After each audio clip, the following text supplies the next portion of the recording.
What up, my freaks? Rune Insight here with part 21 of my Total Warhammer II modded Thorek campaign. So as we saw last time, we saw off the Bloodhall Coven's sneaky little attack on one of our lords, and thus peaced out with them. Now this is a temporary peace, obviously. These guys hate us, and they will attack us eventually. It's only a matter of time. They will rebuild their stuff, and then they will attack us. But hopefully by then we will have fixed up our economy by going out to sea with Kazran, and by going out to sea with Thorek, and buffing ourselves up to the point that they are no longer any kind of actual threat. In addition to that, we were able to take the Fortress of Dawn, which, while it did not give us the walls that we wanted right away, at least gave us a decent amount of money, 1169 income for free, essentially. Although I do imagine this will drop once once the public order also drops due to the fact that Thorek is leaving right now. And Thorek, away you go into the Skull Reef. Let's rip it apart with our... Oh, it's actually still positive because of the Refectory and the Venerate the Ancestors, but it's also positive partially because we have a buff for a few more turns. Anyway, let's raid the Cove, take out this money. It's going to be a close victory. We're going to fight it once. Oh, hello. Hello, 4 rotting leviathans? Oh, that's interesting. Okay, yeah, we're fighting this. We're definitely fighting this. I don't know if it'll be good enough for a cinematic battle, but with 4 rotting leviathans, it might be. We'll see.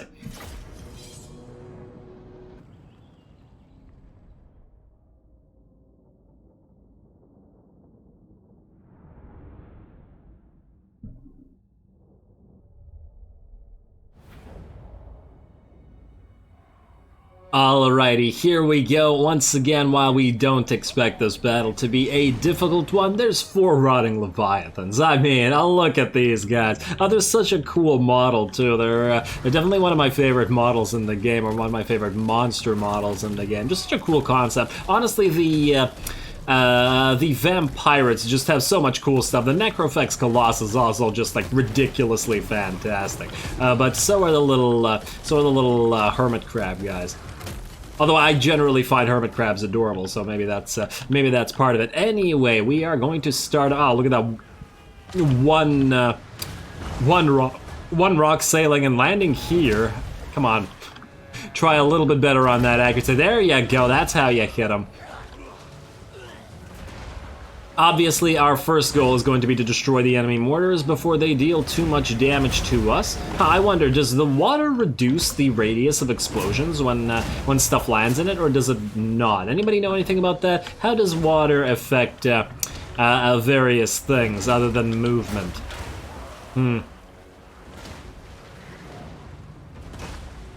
I specifically mean explosions, because I feel like sometimes some hits feel less powerful when they land in water, but it could just be me. Anyway, here come the crabby boys, and we are going to start ripping one of them apart with all of our Quarrelers. Our Quarrelers do a pretty crazy amount of damage for the tier that they're... Oh, did you really miss, guy? Come on. Yeah, that ranged ability, and obviously we are maintaining our entire army up on this hill here, so that we don't fight in the aquatic areas, because most of the enemy army is, after all, aquatic. We don't want them to fight to their strength. Fight and kill that rotting leviathan first. Looks like it's going to charge our runesmith, but we're going to continue focusing it down with all of our Quarrelers. These things are fairly threatening if they break through our lines and go after our range units, but without them, they are, there we go, they are not nearly as much of an issue. These guys look like they all want to fight together. Maybe all 3 wanted to try to go for Thorek, which was kind of interesting. I would have expected them to sort of separate, and honestly, if a player was controlling this, they would have absolutely broken through our lines and gone after our fragile artillery here. Speaking of going after the fragile artillery, over here what is that? Oh, it's another one of those skull things. Yeah.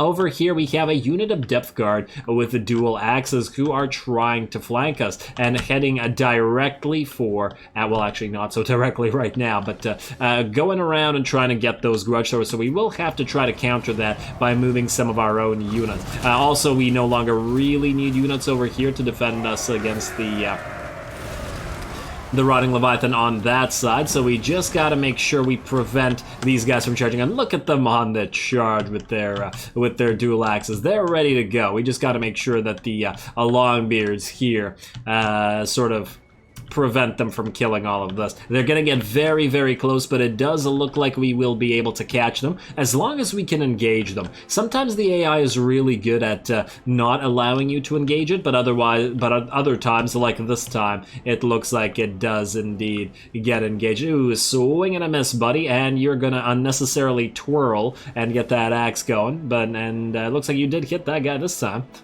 Completely unnecessary twirl. That doesn't seem like a great idea.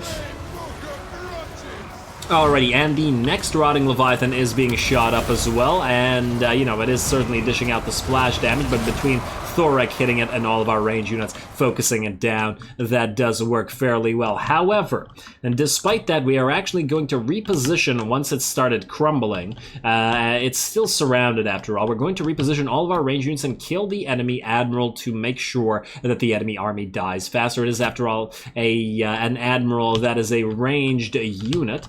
And therefore, it's going to just sit here and shoot. We might as well shoot right back. In addition, we also have our rock lobbers being real cinematic and destroying all the ranged units that remain. The melee units aren't really that much of a threat, just by virtue of the fact that we got most of their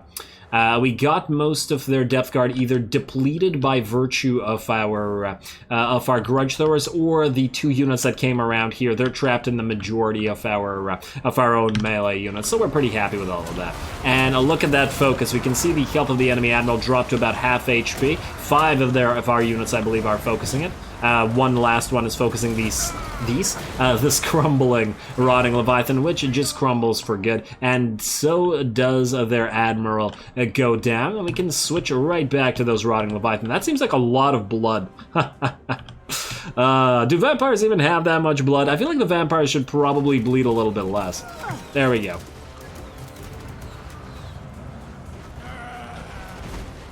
I just imagine it's probably kind of hard, especially the waterlogged vampires, to get them to bleed. Out here, we are moving away from the zombie pirates that were killed there. The Ironbreakers are moving into support, but it looks like we're sitting pretty. The 3rd Rotting Leviathan is now crumbling and about to go down, and the 4th will follow suit shortly. We're still fighting some of the depth guard and a 1 unit of zombie pirates, but we're just about out here. There we go. 2 units of depth guard, both crumbling apart, as well as the last Rotting Leviathan. And let's watch its death animation. Their animations are generally pretty damn cool. Oh, and it looks like the duel here is with Thorek on top of that. Thorek's just gonna stand in front of it. And what's your HP at? Ooh, gonna get a nice little claw attack there. Thorek, strike back, buddy. I really wish that there was like some counter animation. Oh, this would be a pretty cool screenshot too. Thorek just staring at the Rotting Leviathan right in front of it, and you're gonna jump forward, and I think... Is that your death animation? Yeah, that's your death animation. And down you go, little fella. Kinda sad. Poor little guy. Oh, well, that's it for the Rotting Leviathans and for this battle. An easy one, I'll grant, but fun just by virtue of the monsters, and I don't imagine we took much losses either way.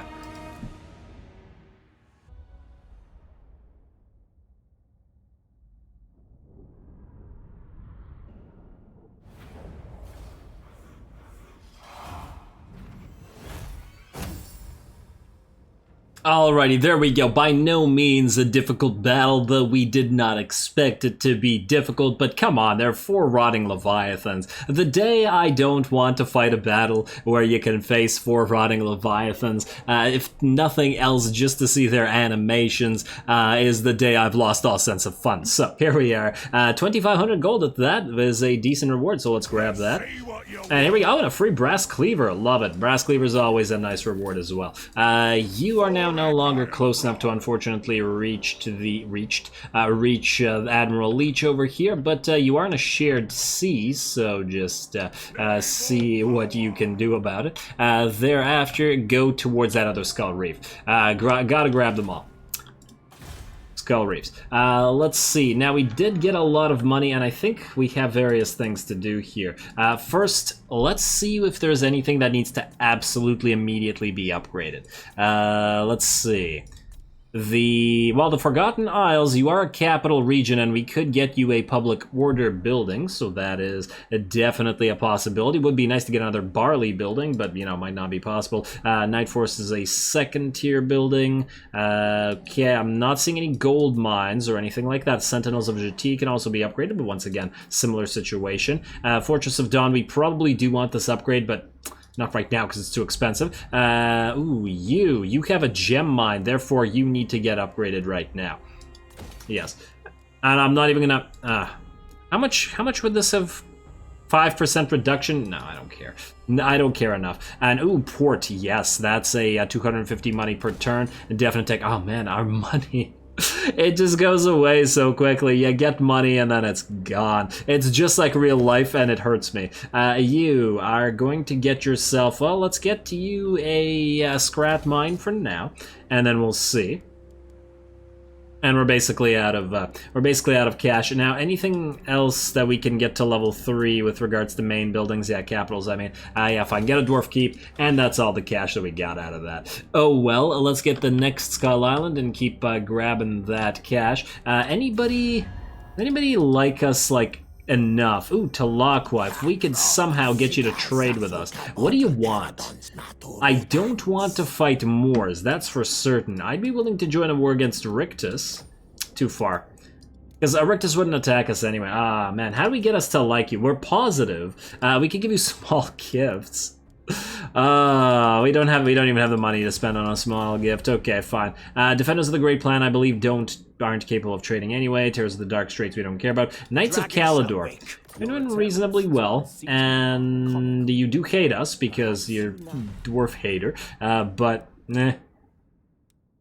wow, the Awakened can give us 1,200 out of trade. And oh, what the freaking hell? 16 settlements. I have never in my entire time playing this game ever seen the Awakened do this well. Not even close to this well in Mortal Empires. Is this unique to Vortex, perhaps? They're usually down to 2 or 3 territories max, and more often than not 1. This is tremendously interesting. It might have been happening because we killed a lot of the powers that were down here, like the Dark Elves, and maybe they would have kept them in check, but fascinating. Huh.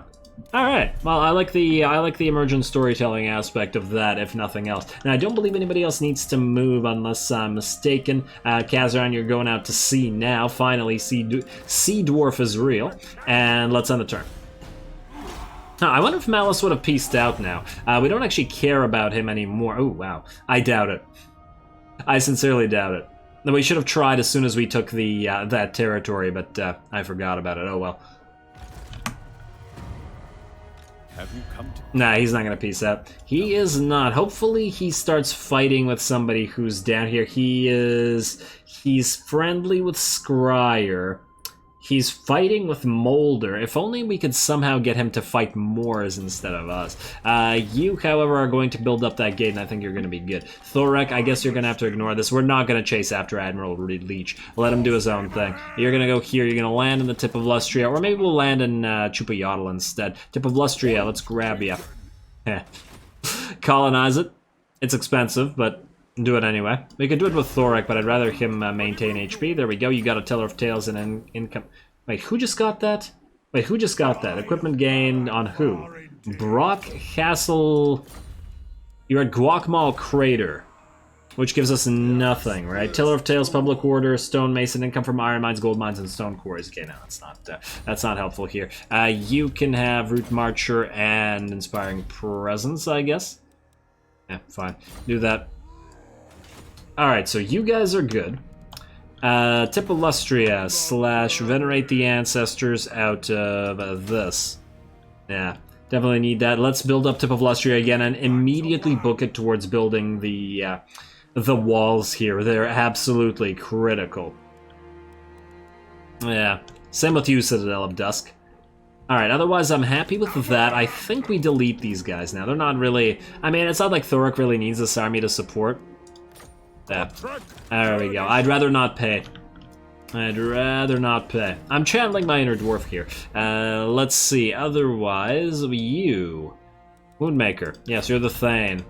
The only thing in the land. Beards in belts. Beards and belts. Land, heal, and then sail out after you're done healing. Man, you guys heal slow.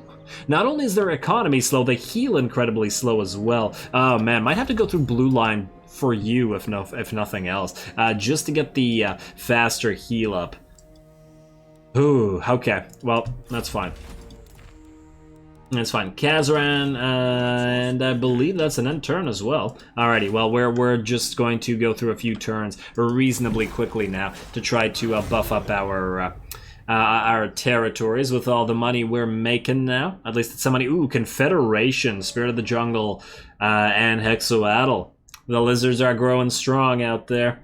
Oh, but they're now fighting the Awakened. Oh, maybe the Awakened now loses the rest of Lustria, and then we'll have to get embroiled in wars with Lustria. Don't care about war fervor rather right now.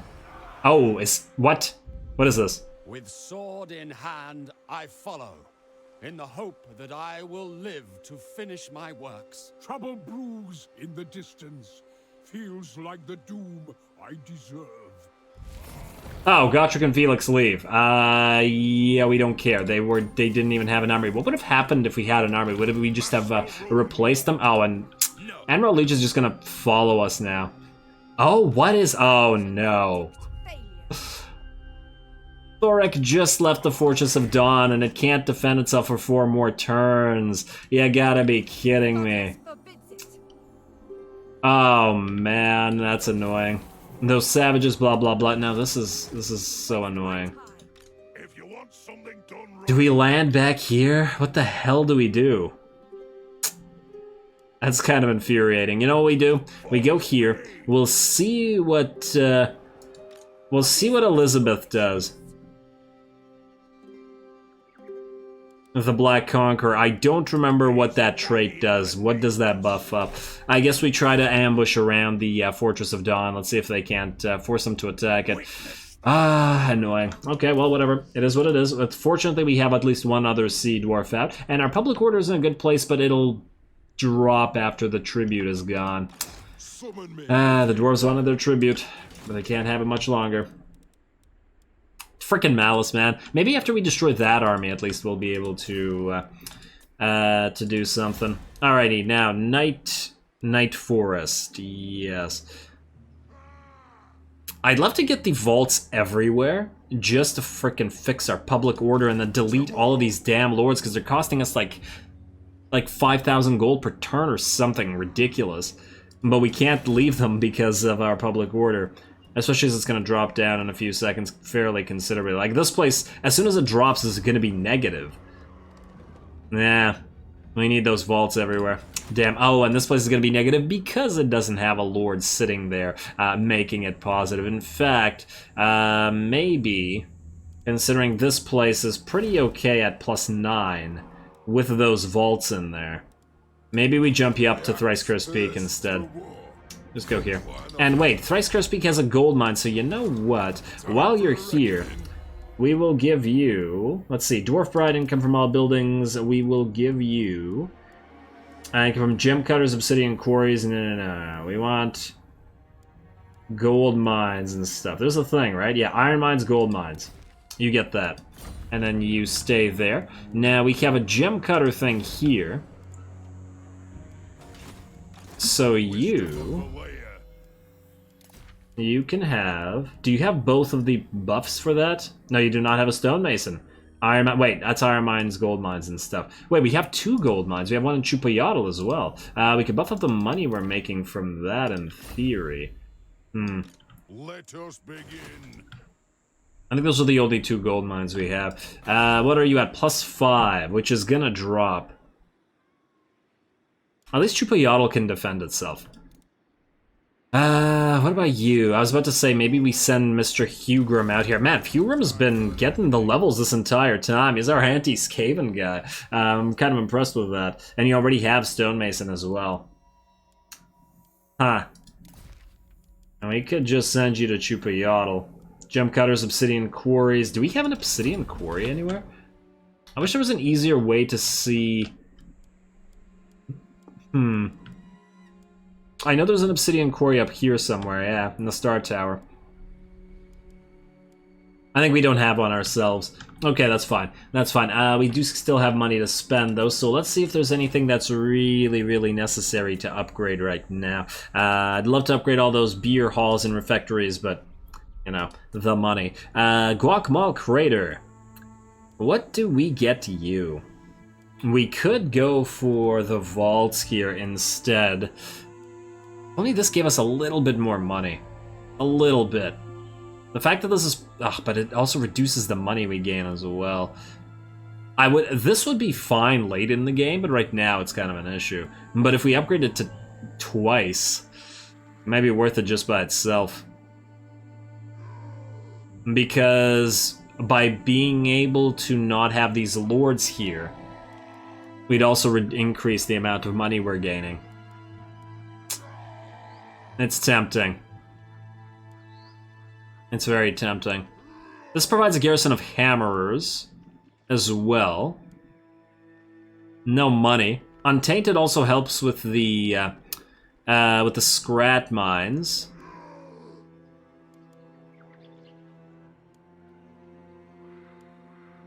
Just do it. Just do it. Screw it. We already have this place being reduced in tax rate because of all the walls out here, because we're bordering Itza. Alright, so that's fine. Now, what else do we need? You're good, you're good. Well, none of you are actually good. It's just not much we can do about you right now. All that is fine. Night Force, we're going to start upgrading level 2s and 3s. Oh, we should save money to upgrade you. In fact, wait.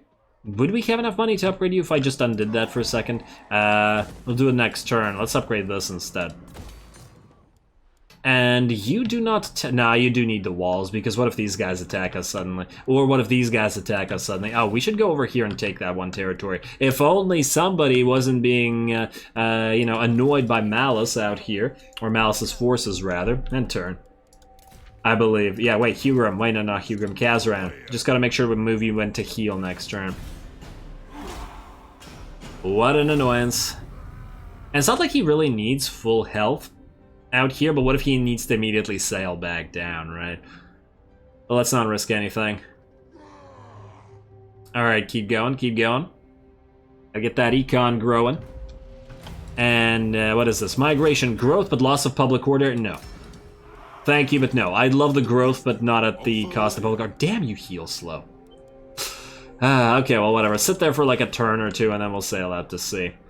And just auto-resolve some island battles. Aha! Aha! Wellity, wait, what? Did you just kill yourself in a full speed? What? I think she killed herself. Make them pay. Unless I'm mistaken, if you moved max distance, you're dead. The AI does do this sometimes. Yeah, you killed yourself. Do we want to fight this?